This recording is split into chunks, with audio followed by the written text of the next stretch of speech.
Hello everyone, आप सबका स्वागत है Himachal exam point YouTube channel पे। जहां पे आज हम करेंगे अपना प्रैक्टिस सेट नंबर 3। ये प्रैक्टिस सेट है वो है रीजनिंग का। ये रीजनिंग के प्रैक्टिस सेट आपके लिए एचपीएस, यूपीएससी या फिर आप एचपी पटवारी या फिर कोई भी एग्जाम देने जा रहे हैं जहां पे रीजनिंग पूछी जाती है, चाहे वो फिर रेलवे का ही क्यों ना हो, तो ये आपके लिए हेल्पफुल है। आप जानते हैं इस रीजनिंग सेट में हम टॉप 15 क्वेश्चंस डेली डिस्कस करते हैं। अपने हर वीडियो में टॉप 15 क्वेश्चन होते हैं और ये अलग अलग टाइप पे होते हैं जो रीजनिंग में क्वेश्चन अमूमन एग्जामिनर द्वारा पूछे जाते हैं।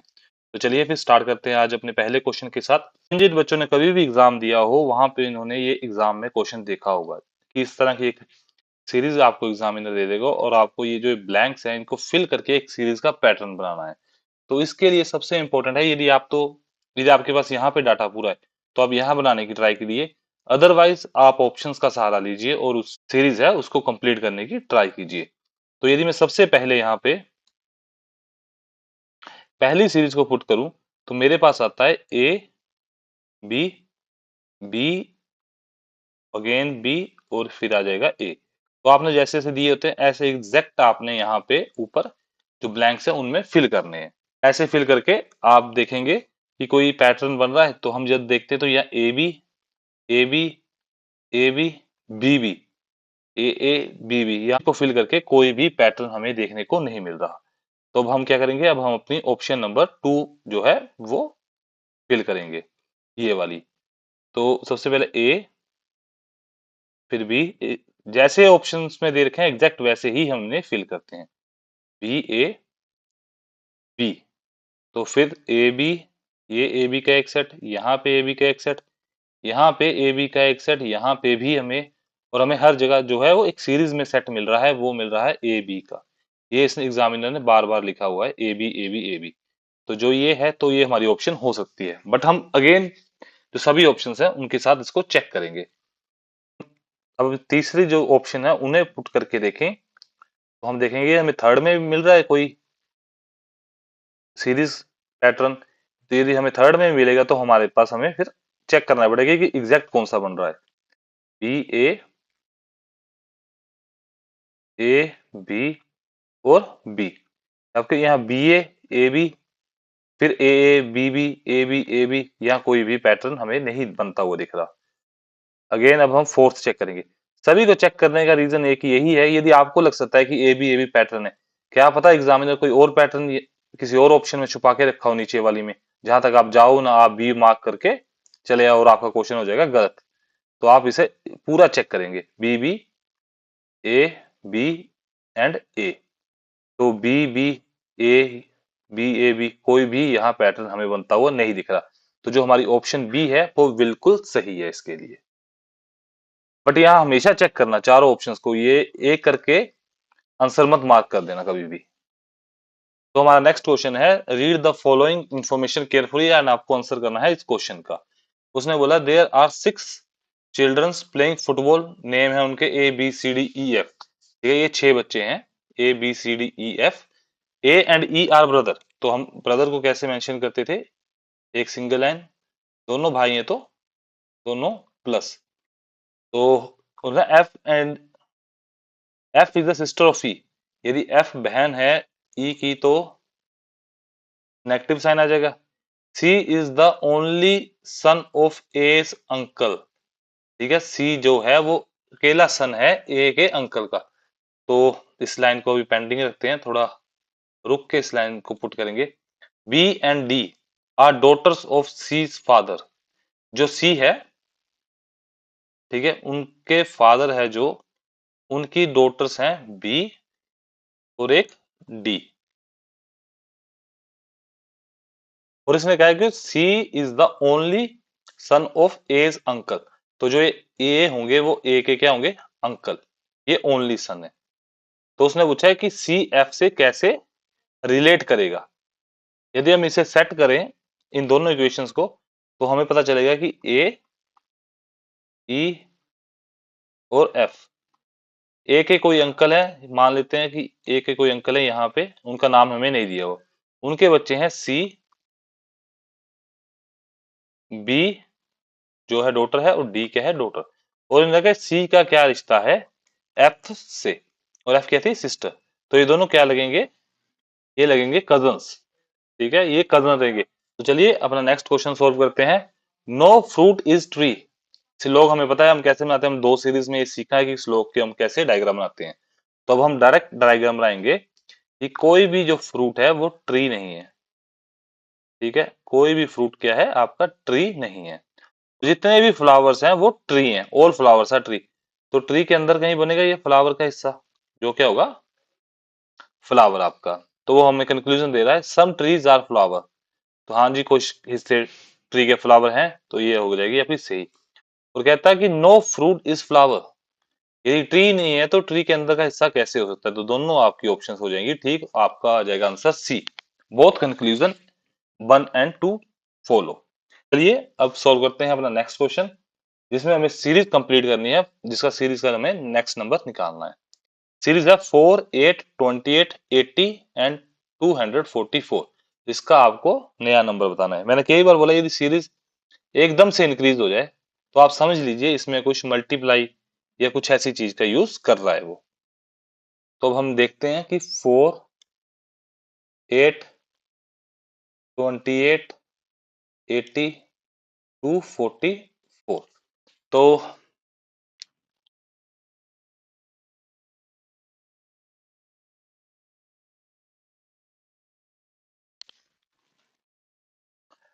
यदि हम इससे 4 का निकालें, हमें तो इतना तो हम यहाँ देख के पता चल रहा है कि मल्टीप्लाई कैसे। तो यदि मैं इसको 2 से मल्टीप्लाई कर दूं तो 8 आएगा।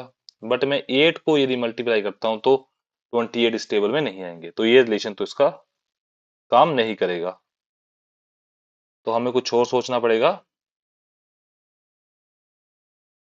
चलिए ऐसे करते हैं कि 1 से मल्टीप्लाई करके 4 ऐड करें तो भी 8 आ जाएगा, या 3 से मल्टीप्लाई कर दूं तब भी 28 आ जाएगा। और यदि मैं 28 को 5 से करता हूं, क्योंकि गैप से कर रहे हैं 1, 3 और 5 से करना पड़ेगा, तो यहाँ पर तो पहले ही ये 100 से पार चला जाएगा, तो ये भी रिलेशन इसका नहीं लगेगा। अब हम इसे 3 से मल्टीप्लाई करके 4 माइनस करेंगे, तब भी हमारे पास क्या आ जाएगा, हमारा 8 आ जाएगा। यदि मैं इसको 3 से मल्टीप्लाई कर दूं और माइनस कर दूं 4 को, तब भी वो 8 आ जाएगा। यदि मैं इसे 3 से मल्टीप्लाई करके +4 करूं तो 28 आ जाएगा।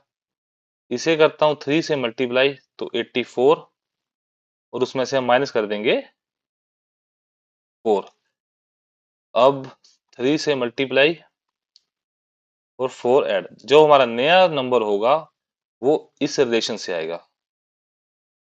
मल्टीप्लाई करना पड़ेगा 3 से, और प्लस या फिर माइनस करेंगे हम इसे 4 से। जब हम इसे मल्टीप्लाई करेंगे तो हमारे पास आएगा 732। 732 में से अब हम माइनस करेंगे 4 को, तो हमारे पास आएगी जो सीरीज का नया नंबर 728। क्या ये ऑप्शन में है? हाँ, ये है ऑप्शन नंबर सी। तो इस तरह के रिलेशंस का भी कभी यूज करवा देता है वो एग्जाम में, पर आपको देखना का है, जैसे आप भी जब एक नंबर से दूसरे नंबर पे जब जा रहे हो और गैप एकदम से इंक्रीज हो रहा हो तो मल्टीप्लाई का भी केस चेक कर लेना, क्योंकि कई बार वो मल्टीप्लाई भी वो करवा देता है। हमारा नेक्स्ट क्वेश्चन, ये हमारा जो है, ये हम पहली बार करने जा रहे हैं प्रैक्टिस सेट्स में। ये जो हमारा थर्ड प्रैक्टिस सेट में फर्स्ट टाइम आया है।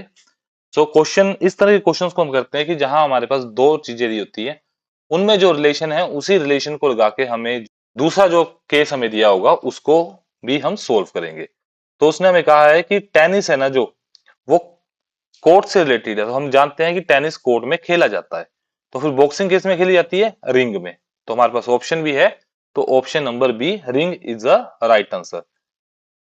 तो इसी तरह से वो आपको कोई भी रिलेशन दे सकता है, जैसे होता है कि हिमाचल प्रदेश शिमला से रिलेटेड कर देगा, तो आपसे पूछ लेगा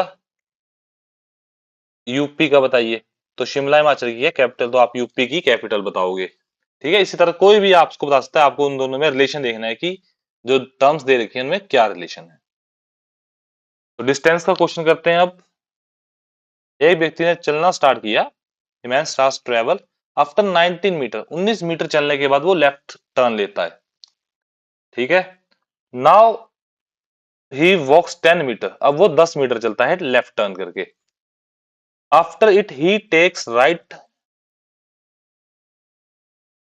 यहाँ टर्न आएगा, राइट टर्न, तो वहां राइट टर्न लेगा और 10 मीटर चलेगा। Now he faces north direction. तो इन क्वेश्चंस में हम क्या करते हैं, हम एक साइड को चलाना इसको स्टार्ट कर देंगे। जैसे हम उसने पहले कहा 19 मीटर, तो हम मान लेंगे कि वो सीधा 19 मीटर चला और उसने लेफ्ट टर्न ले लिया। अब वो चल रहा है 10 मीटर, अब वो फिर से राइट टर्न लेता है, अब वो चलता है 10 meter. Now he faces north direction, तो अब भी वो नॉर्थ डायरेक्शन ही फेस कर रहा है। तो उसने स्टार्ट कहां से किया था, नॉर्थ डायरेक्शन में ही हमने उससे स्टार्ट करवाया था। ठीक है, यहाँ पे वो आपको और कुछ कहता है, इसकी डायरेक्शन चेंज कर देता। जैसे मान लीजिए यहाँ चलते हुए आप ऐसे चलते, तो वो कहता है कि अब ये नॉर्थ डायरेक्शन कर रहा है फेस, तो हम कर लेते इसको नॉर्थ मान लेते। तो फिर ये हमारी क्या हो जाती, ये हमारी ईस्ट हो जाती, ये हमारी साउथ हो जाती और हमारी ये वेस्ट हो जाती। तो उसने चलना कहाँ स्टार्ट किया था, वेस्ट में। यदि आपके पास दूसरा केस दिया होता कोई जिसमें जो डायरेक्शन चेंज हो रही है, इसमें तो सेम ही आ गई कि वो नॉर्थ में ही ट्रेवल कर रहा था, तो हमें डिफिकल्टी नहीं हुई। तो आपको ध्यान रखना है कि आपको जो ये डायरेक्शन नॉर्थ ईस्ट, इनको अपने अकॉर्डिंग टर्न भी कर लेना है आपको। जैसे आपके क्वेश्चन की डिमांड होगी उसके अकॉर्डिंग टर्न कर लेना से। अब है हमारा कोडिंग का question. In a certain code, एक कोड में जो रैट है उसको 40 कहा जाता है। ठीक है, और उसी कोड में यदि हम चैट को कोड करें तो चैट को हम 33 लिख सकते हैं। तो हम फाइंड आउट करते थे, क्या बताया था लास्ट वीडियो में, सबसे पहले इनकी जो न्यूमेरिक वैल्यू है वो पुट करो। तो आर की न्यूमेरिक वैल्यू क्या है, 18। ठीक है, और ए की क्या है, 1, और टी की क्या है, 20। अब मैंने ऐड करूं तो मेरे पास आएगी 39, और जो 40 है 1 करके ऐड 40 आ सकता है हमारे पास। ये हमारे पास केस है अभी। यदि यही केस चैट में एग्जैक्ट सेट बैठता है तो हम इसी तरह से जो हमारा कोड है रिटर्न, उसका कोड निकालेंगे।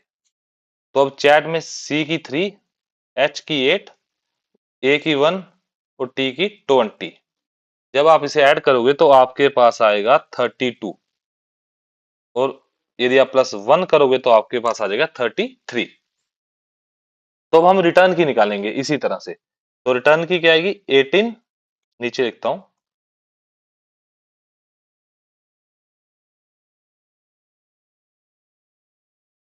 आर का क्या होता है 18, यहां भी लिख लो 18, ई का 5, टी का 20, और यू का क्या आएगा 21, और एन का क्या आ जाएगा आपका 14।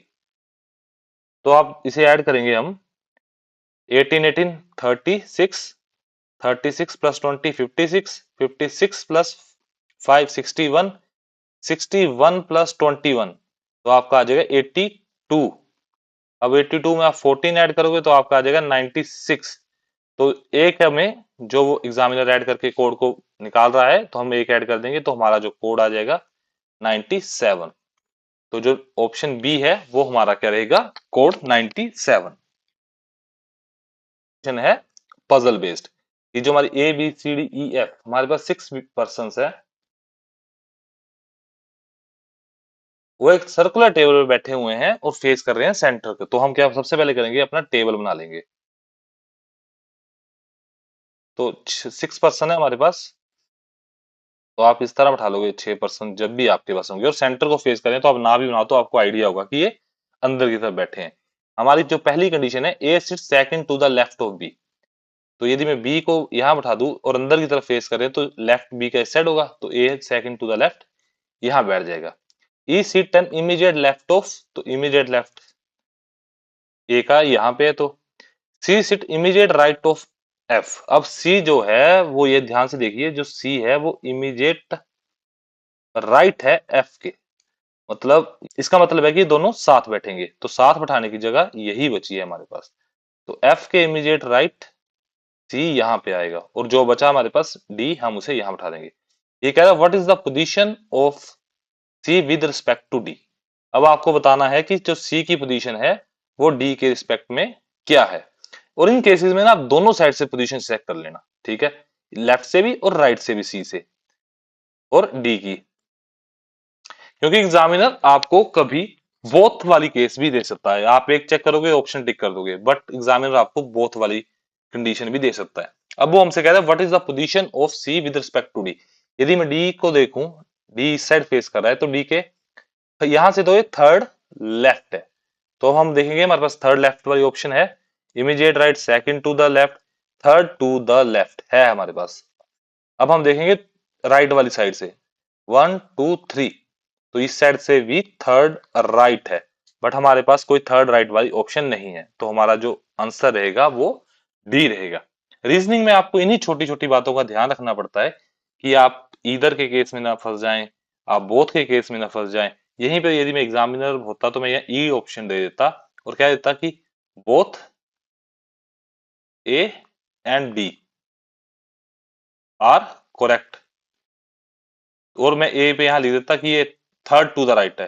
ठीक है, यहाँ थर्ड लिखता, थर्ड टू द राइट, तो हो गए थे ना। आप तो एक साइड चेक करते और क्या आप देखते यहाँ से थर्ड राइट है बन रही है, ऑप्शन ए टिक करो और आगे बढ़ो, और आपका क्वेश्चन हो जाता गलत। तो रीजनिंग में इन छोटी छोटी जो चीजें हैं इनका ध्यान रखिएगा। नेक्स्ट क्वेश्चन भी हमारा पजल बेस्ड ही है। इसमें जो हमारे पर्सन्स हैं वो एक रो में बैठे हैं, इस बार वो टेबल पे न बैठ के एक रो पे बैठे हैं, और है 7 पर्सन। तो हम इसे बना लेंगे अभी और फेस करें नॉर्थ को। तो हम इनके पहले बैठाने के इंतजाम कर लें। 1 2 3 4 5 6 और 7, ये 7 पर्सन के बैठने की जगह हमने तैयार कर दी। अब काम क्या बचा, इनको बैठाना। सो जो हमारी सबसे पहली कंडीशन है, यहाँ पे ना जब आपको एग्जैक्ट कंडीशन मिल जाए तभी बैठाना स्टार्ट करिए, वरना आप अपनी जो है यहाँ साइड में लिख सकते हैं कंडीशंस को। यहाँ हमारी जो पहली कंडीशन है, only J sit left of Q. उसने कहा कि जो है ये जे है, जो जे है वो क्यू के लेफ्ट में बैठा है, सिर्फ ओनली जे। तो सिर्फ लेफ्ट में यदि क्यू के ओनली जे है तो यहाँ पे ही बैठेगा ये दोनों का सेट। यदि आप क्यू इधर बैठा दोगे तो फिर ओनली नहीं रहेगा, फिर दो व्यक्ति बैठ रहे हैं। तो हम सिर्फ एक ही जगह छोड़ सकते हैं क्यू के लेफ्ट में, और उस पर बैठेगा हमारा जे। नेक्स्ट है ओनली फोर, जो only four people sit between J and I, और जे और आई में 4 व्यक्ति बैठे हैं, 1 2 3 और 4। तो आई हमारा ये बैठ जाएगा यहाँ पे। Only O sit between P and K, and P is not a immediate neighbour of I. उसने कहा कि ओ है वो पी और के बीच में बैठा है। तो यहां से हमारे पास दो केस बनते थे, एक ये वाला केस और दूसरा केस बनता था यदि के इस साइड होता। ठीक है, तो यदि हम पहले वाले के ओ पी बिठाते तो उसने हमें कहा कि P is not a immediate neighbour of I, तो आई के साथ पी आ जाता, तो केस हो जाता हमारा ये गलत। तो ये वाला केस हमारा हो गया गलत। अब हम करेंगे इसे ट्राई। ठीक है, यहाँ दो केस बन गए हमारे, तो आपने भी ध्यान रखना एग्जाम में यदि दो केस बन रहे होंगे तब बना लेना उन्हें। तो अब हम पुट करेंगे पी ओ के को यहाँ पे। तो अब के साथ कौन आया, आई, तो आई से तो कोई कंडीशन हमें दी नहीं है, हमें सिर्फ पी से दी थी। तो अब हमें बचा है कौन सा पर्सन, ये तो आई बैठ गया, जे के एल, हमारा एल यहाँ बैठेगा। ठीक है, तो हमारी ये ऑप्शंस में एल, ऑप्शन नंबर बी, हमारा जो सबसे एक्सट्रीम राइट हैंड पे बैठे हैं वो बैठा है एल। तो इस तरह से आप जो आपको रो बेसिस पे क्वेश्चन आएंगे इनको सोल्व कर सकते हो, बट ध्यान रखना कि वो जो कह रहा है उसके अकॉर्डिंग उनको बैठाते जाना। और जहां पे केस बने, जैसे यहाँ पे पीओके का बना था या फिर केओपी, दो केस बन रहे थे, तो उनको भी ट्राई कर लेना कि आपकी जो एग्जाम में दो केसेस ना बनते हुए हो।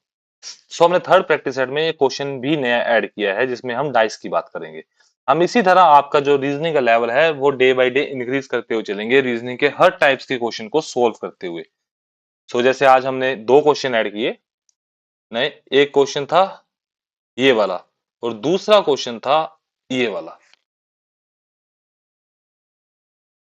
तो टू डिफरेंट, अब इसे सोल्व करते हैं।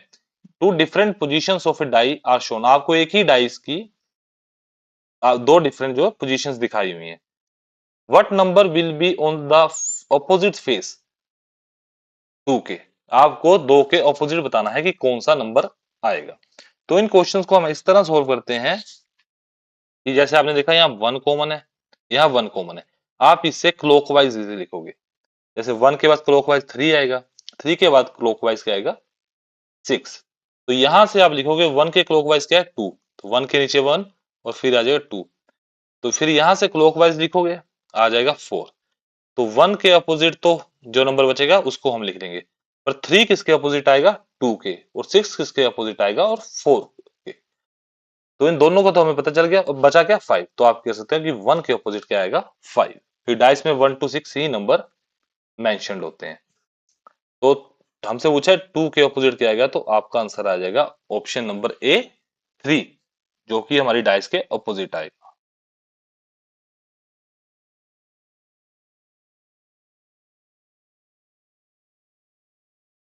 सो हमारा नेक्स्ट क्वेश्चन, ये भी हमारा प्रैक्टिस सेट में नया क्वेश्चन है। ये क्वेश्चन भी हमने न्यूली ऐड किया है अपने इस प्रैक्टिस सेट में। तो आप देख रहे हैं कि कैसे आपके लेवल अप करने के लिए हम मेहनत कर रहे हैं। ऐसे ही आप भी पूरी वीडियो देखिए, अच्छे से समझिए, नहीं समझ आती फिर से रिपीट देखिए, ठीक है। तो आपका भी लेवल अप होगा और आप एग्जाम में सभी क्वेश्चंस को सोल्व कर पाओगे रीजनिंग के। तो क्वेश्चन अभी ध्यान से समझते हैं कि which is the one that does not belong to the group. उसने कहा कि ये जो चीजें हैं आपको मिलीमीटर, किलोग्राम, सेंटीमीटर, डेसीमीटर और मीटर, ये सभी चीजें क्या है आपको एक ग्रुप है। बट आपको पता करना है कि इन 5 चीजों में से, 5 ही है ना, 1 2 3 4 5, हाँ 5 चीजों में से कौन सी जो चीज है इस ग्रुप से बिलोंग नहीं करती।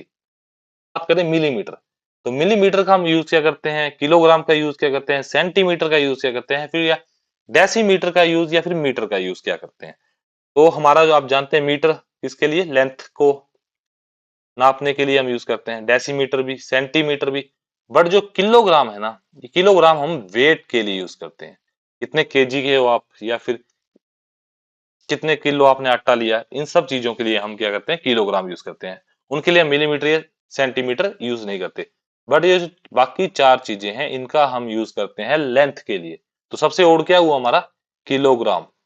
तो किलोग्राम हमारा इन चारों में से या फिर इन पांचों में से अलग है, और ये 4 चीजें जो बाकी मिलीमीटर, सेंटीमीटर, डेसीमीटर, मीटर, ये अलग है। तो इस तरह से आप इन क्वेश्चंस को सोल्व कर सकते हो। Next question, study the following figure. आपको इस फिगर की मदद से क्वेश्चन का आंसर करना है कि what is the number of tennis player who are not hockey players. तो जो हमारे पास दे रखी है कि उसने कहा ट्राइंगल क्या है हमारी टेनिस प्लेयर, और हॉकी क्या है हमारी एक रेक्टेंगल शेप की है, और चेस हमारी जो है सर्कल है। तो वो आपको बताना है कि what is the number of tennis players. Tennis players कितने हैं, मतलब जो ये नंबर हैं जो हॉकी नहीं खेलते। तो हम क्या करेंगे, अब देखेंगे कि हमारे जो पहले चेस में कौन कौन से हैं, और टेनिस के है ना, तो हम पहले सब देखेंगे। तो पहले हम देखेंगे टेनिस में हमारे कौन कौन से हैं। तो यहां से शुरू करते हैं जो हमारे ट्राइंगल के अंदर आते हैं। 5 पहला, 14 दूसरा सेट है, 10 थर्ड सेट है, 11 हमारा फोर्थ सेट है, और 5 हमारा थर्ड सेट है। पर हमें निकालना क्या है कि हमारे कौन से टेनिस प्लेयर हॉकी प्लेयर नहीं है। तो अब हम देखेंगे कि कौन से टेनिस प्लेयर हॉकी प्लेयर है पहले, तो उनको हम इससे एलिमिनेट कर देंगे। तो ये हॉकी वाला है रेक्टेंगल। तो इसमें ये जो 10 है ये हमारा दोनों में कॉमन है, टेनिस में भी और हॉकी में। तो हम इस 10 को यही कैंसिल कर देंगे। अब बाकी तो कोई नहीं आ रहा, तो बाकियों को हम करेंगे ऐड। तो ऐड करके आप इसका आंसर कमेंट सेक्शन में बताना कि इसका आंसर ऐड करके क्या निकाला है आपने। तो इसका वेट मैं आपका कमेंट सेक्शन में करूंगा। तो next question, Mohan is taller than Sohan. ये कल भी हमने किया था लास्ट वीडियो में भी, जहां पे हम कर रहे थे तो हम शॉर्ट में लिख रहे थे इसको, तो आज भी शॉर्ट में ही लिखेंगे। Mohan is taller than Sohan. Ramesh is shorter than Mohan. Mohan से रमेश भी छोटा है। And Sangeeta is taller than Tulika but shorter than Sohan. कि जो संगीता है वो टॉलर है तुलिका से, बट वो शॉर्टर है किससे, सोहन से। तो मैंने बताया था जब भी बट का यूज होगा तो आप जो है फर्स्ट पर्सन के पास जाओगे, ठीक है। तो हमें पता लग गया कि जो सोहन है उससे छोटी है संगीता। बट अब आप देखोगे आपके पास 5 व्यक्ति हैं, तो आप 5 की पहले जगह बना लीजिए। जो जिन कंडीशंस हैं इन दोनों कंडीशन से, और ये तीसरी कंडीशन, इससे हमें पता चल गया कि मोहन ही हमारा सबसे नंबर 1 पे आएगा। क्योंकि यदि आप इसकी बात करें, सोहन से 2 पीछे हैं, ठीक है, तो सोहन यहाँ कहीं पे आएगा सोहन, और जो रमेश है वो भी शॉर्ट ट्रैक से मोहन से, तो रमेश की भी कोई हमें एग्जैक्ट पोजीशन नहीं पता। हम इनको एग्जैक्ट नहीं बिठा सकते कि वो कौन सी पोजीशंस में रहेंगे। क्या पता यहाँ पे आप सोहन बिठा दो, एक केस बनाओ कि सोहन आ गया, ये संगीता आ गई, और ये तुलिका आ गई, और रमेश यहाँ पे है, या तो रमेश यहाँ पे है एक केस में, बाकी ये सभी यहाँ पे, तो आप इनको एग्जैक्ट नहीं बिठा सकते। तो उसने हमसे क्वेश्चन में पूछा है कि who among them is the tallest, जो टोलेस्ट है वही हमें सिर्फ एग्जैक्ट पता है, जो है मोहन। यदि हमसे शॉर्टेस्ट पूछ लेता तो हम इसका आंसर नहीं कर सकते थे। ठीक है, तो ध्यान रखना इस बात का भी, गैस वर्क मत लग पड़ा करने की यहाँ पे आपने देख लिया कि तुलिका सबसे छोटी है, तो तुलिका आंसर होगी शॉर्टेस्ट में, नहीं। यहाँ पे भी आपको जो इन दो कंडीशन, तो इन दोनों का जो रिलेशन है वो नहीं पता कि सोहन और जो रमेश है एक दूसरे से कैसे हैं। ये नेक्स्ट क्वेश्चन सोल्व करते हैं, जिसमें आपको दी हुई सीरीज में इस बार रॉन्ग नंबर फाइंड करना है। पहले हमने क्या फाइंड कर रखे हैं, मिसिंग नंबर, और दूसरा क्या होता था, सीरीज को कंप्लीट करते थे लास्ट नंबर निकाल के। बट इस बार हम क्या फाइंड आउट करेंगे, अपना रॉन्ग नंबर दी हुई सीरीज में। तो पहले सीरीज लिख लेते हैं, फिर उसके बीच का कोई रिलेशन फाइंड करेंगे कि किस रिलेशन से ये सीरीज बनी है। 5, 10, 15, 40 और 80। तो आप यहाँ देखोगे, या तो यहाँ 2 से मल्टीप्लाई हुई है, या तो +5 हुआ है, दो ही केस बनते हैं। अब हम अगला केस देखें तो हमारे पास यहाँ 2 से मल्टीप्लाई तो हमें दिख नहीं रही, तो यहाँ 1.5 की है, और अभी देख सकते हैं कितना कम होती हुई जा रही है, तो यहाँ पे भी +5 हमारे पास बन रहे हैं। ये पहला केस है और ये दूसरा केस है, ये दो केस हो सकते हैं जो अभी हम चला रहे हैं। तो यहाँ पे अब ये आप करोगे तो यहाँ पे कोई रिलेशन इनका निकल के नहीं आता, और यहाँ पे भी कोई खास रिलेशन निकल के नहीं आ रहा, क्योंकि यहाँ पे हो रहे हैं +25। तो यहाँ मैं बात करूं तो यहाँ हमारा जो आएगा वो आएगा +40। तो आप देखोगे कि यहाँ पे हमारा जो गैप आ रहा है वो 15 का आ रहा है, यहाँ गैप 0 का आ रहा है, यहाँ हमारा जो गैप है वो 20 का आ रहा है। तो जो एरर है वो इस साइड से आएगी, क्योंकि 0 से 20 फिर 15, तो एरर बीच के किसी नंबर में है, चाहे वो 10 में हो, चाहे 15 में हो, चाहे 14 में हो। यदि अब हम इस सीरीज को साफ करके लिखें दोबारा से, तो हमें पता चलेगा कि 5, 10, 15, 40 और 80। ठीक है, ये आ गया हमारा सीरीज थी। यदि मैं देखूं, मान लूं कि इसमें 5 का हमने गैप किया था, तो इसमें भी 5 का गैप किया, तो यहाँ 5 का नहीं हो रहा, गैप हमारा क्या हो रहा है, 40 का यहाँ पे। ठीक है, तो यदि हम गैप को डबल करें तो यहाँ 10 का गैप करेंगे, यदि यहाँ पे भी डबल करें तो 20 का करेंगे। ठीक है, तो हमें इतना तो पता चल गया है कि गैप ये सेट बैठ रहा है। तो यदि 20 के लिए हमें इसे काट के यहाँ पे 20 लिखना पड़ेगा, तो यहाँ से गैप 10 और यहाँ से गैप आ जाएगा हमारा 20 का। तो जो हमारा 15 है ये हमारा रोंग नंबर है। तो इस तरह से आप रोंग नंबर सीरीज को सोल्व कर सकते हो एक रिलेशन के साथ, कि आपको रिलेशन मिल जाए उसका, कि आप कैसे करें।